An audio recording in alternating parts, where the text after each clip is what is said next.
Cheltenham face Oxford on Sunday. You lost heavily to them earlier in the season. What are your thoughts looking forward to the game? Um, Similar to the Billericay question, it's a very different game. That game was a long time ago, and both teams are different now. Um, Oxford still have fantastic quality and still have the ability to do that to any side in this division, but the game's different, and it's about us approaching it the right way, and we're on the back of a fantastic performance and result. So we go into that game with full confidence. So it's about us implementing what we know we're capable of, preventing what we know Oxford are capable of, and putting on a performance and hopefully getting a positive result as well. As you said, a fantastic result last weekend. What are your side going to try and take away from that game and into this? It's about implementing what we've done. We sat down after the Crawley game. Players took ownership of certain aspects of the game. They met as a playing group and discussed what they need to do to make sure that those things don't happen again. And we spoke, and I spoke last week about how we need to remove playing in spells and make sure that we're more consistent and make sure that we're playing throughout the 90 minutes, make sure that when we're dominant, we're keeping that, and when we're not so dominant, making sure that we can sort of rechange or reinvigorate that momentum.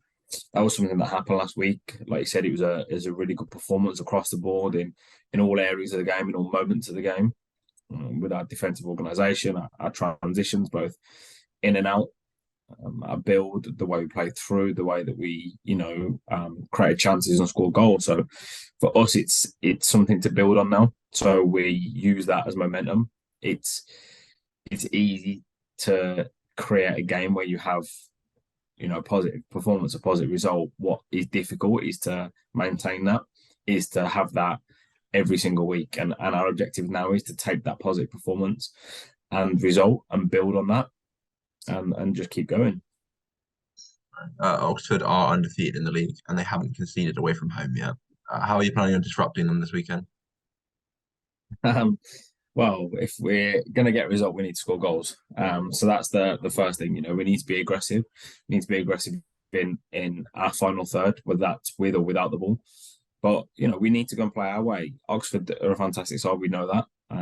They are unbeaten, like you said, in the league at the moment, but they're not unbeaten overall. And that means that there is a blueprint on the fact that they are capable of losing games of football. They're not unhuman. They are a fantastic side, but they are beatable, and every team is beatable.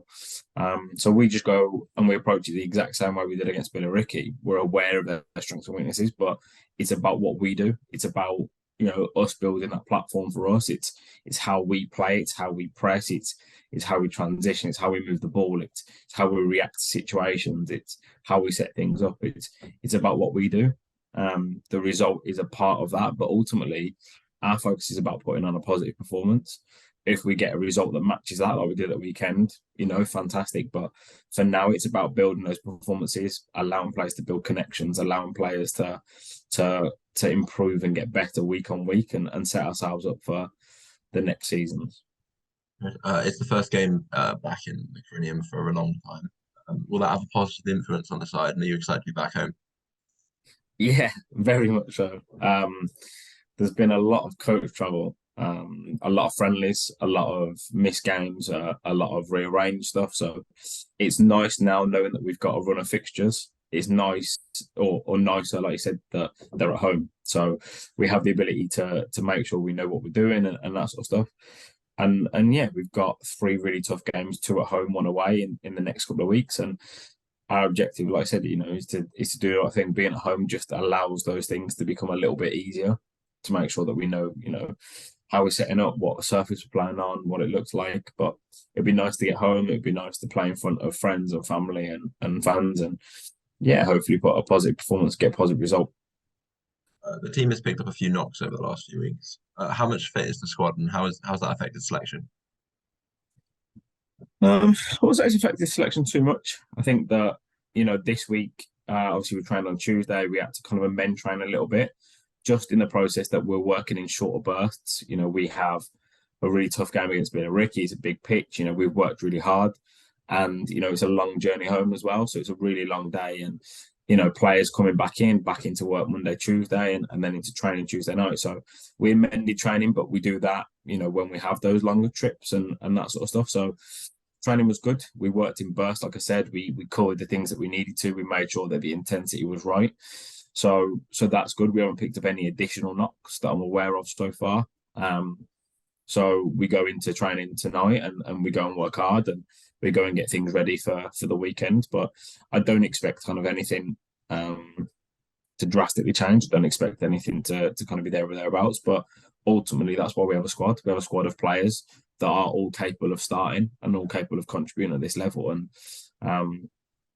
yeah, we're just excited to get the game on, and we're excited to build on the back of a positive performance. And whether we have changes in the side or we don't, we know that the players that do come in are capable of producing the same level of performance as the players that produced on Sunday. A win could push you up to fifth, depending on other results. How much are you looking at the table at this point in the season? And what's your aim come the end of the season? We're aware of the table. I wouldn't say that we are actively looking at it. It's something that we understand where people's positions are. We understand people's run of form, and everything gets taken into a consideration. In terms of our ambitions are to stay in tier 3. So that's our first ambition, and before anything else takes kind of focus, that's our main thing.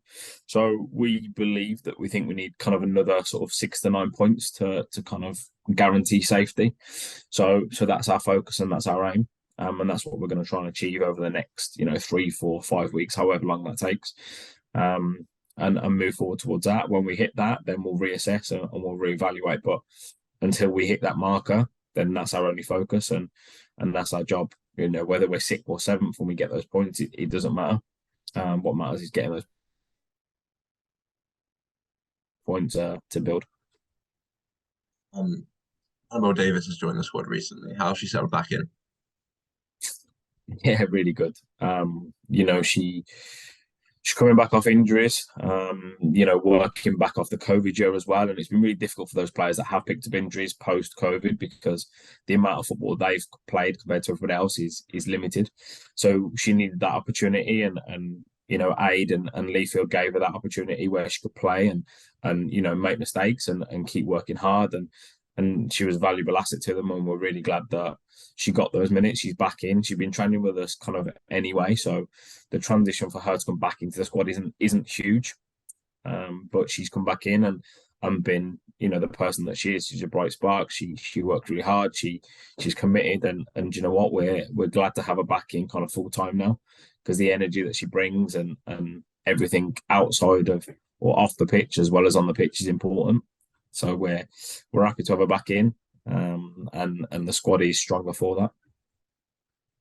And finally, Lacey J. Liggett is in the Oxford United squad. What's your feeling toward her coming back to?